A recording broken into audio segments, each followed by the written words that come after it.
गांधी जयंती महंगा राजनीति चलचंचल महंगा बीजेपी संगठन को दुर्बल करने निमंते राज्य नेतृत्वर हीन चक्रांत बोली महंगा बीजेपी विष ओगाड़ी। यह पछरे कारण हेउछि उपमुख्यमंत्री प्रभाती परिडा स्वाधीन विधायक सारथा प्रधान गांधी जयंती अवसर में आयोजित पदयात्रा जोगदान।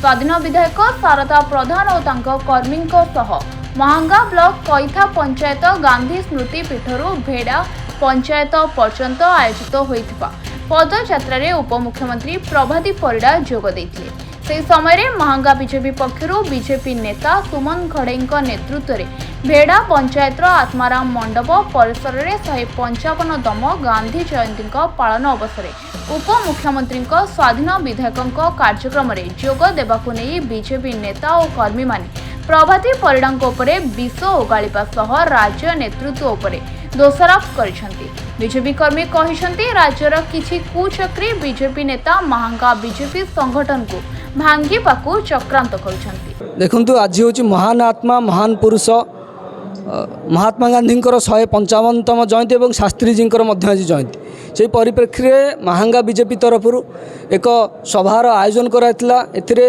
आमर महंगा बीजेपीर समस्त युव कार्यकर्ता अन्य कार्यकर्ता माने जोग देइथिले। महात्मा गांधी जो त्याग तपस्या बलिदान थिला देश मातृका पाई सेतिरे आमर कार्यकर्ता माने अनुप्राणित होंतु एवं देश पाई काम करंतु यही आमर लक्ष्य थिला।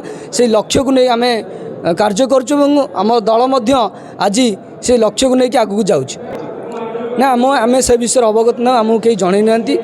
आमे तो ए जगह कार्यक्रम को करूचु किए आसिचंती कौन होइछि आमे से विषय कहनु कि जानिनु कि दल मध्य ए विषय आम कौन प्रकार सूचना आम पाखे पहुँचेनि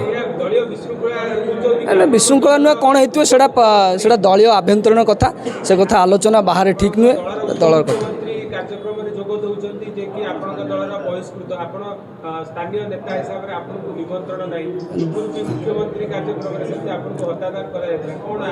देखंतु एटा सब दलीय व्यापार दलर वरिष्ठ कार्यकर्ता माने ए विषय निष्पत्ति नेबे और से तांको जी भी एटी जहाँ जहाँ सब घटना घटी ता विषय निश्चित भाव से अवगत थे तार विचार से माने करेंगे। आम साधारण कार्यकर्ता विषय हिसाब से दल पर कम करूँ सब कम कर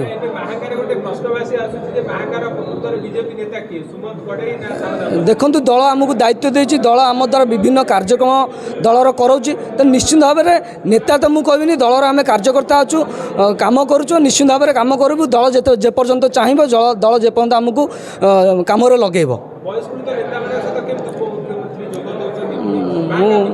मु आपन को पूर्व जो कथा कहली देखु मुझे आपन को कहली जे एटा दलर वरिष्ठ कार्यकर्ता माने देखुचंती से यार निष्पत्ति नेबे। ये बाबद तो आम किसी जानिनु जहाँ आम आपण मानक पाखरु खबर पाउछु जे माननीय मुख्यमंत्री आसुचंती महंगा उपमुख्यमंत्री आसुचंती महंगा को किंतु एटा सरकारी कार्यक्रम कि बेसरकारी कार्यक्रम वर्तमान सुधा यहाँ भी आम जानिनु जदि कौन सी बेसरकारी कार्यक्रम होता है ताहले मत जहाँ लगुच राज्य बीजेपी महंगार गोटे बड़ प्रश्नवाची सृष्टि करुच्ची जे एक्चुअली तार इंटेंशन कौन महंगा प्रति प्रथम सी आगे क्लियर करूँ जे राज्य बीजेपी महंगार भारतीय जनता पार्टीर स्थिति किछि जाहिर करिया को चाहूँची ना नाई बिना महंगार सी तार ओडिशा रे राजनीति करने को चाहूँची।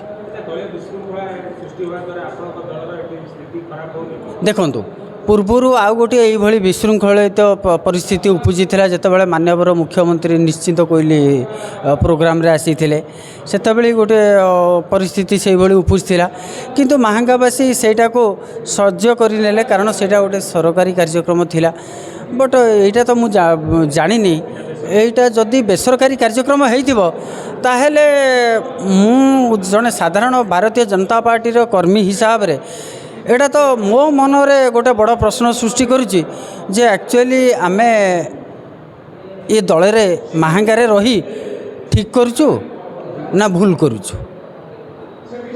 आमको दल तरफ किंबा कौन कार्यकर्ता दलीय कार्यकर्ता तरफ कौन आमको सूचना नहीं जे उपमुख्यमंत्री आमर उपमुख्यमंत्री एटा को आसुचंती बोली ଆଉ ସିଏ ଯେଉଁ ଆମେ ଦଳର ନୀତି ନିୟମ ଶୃଙ୍ଖଳା ଭିତରେ ରହିକି କାମ କରୁଛୁ, ଦଳର ଯାହା ନିର୍ଦ୍ଦେଶ ଅଛି ସେଇ ମୁତାବକ ଆମେ କାମ କରୁଛୁ।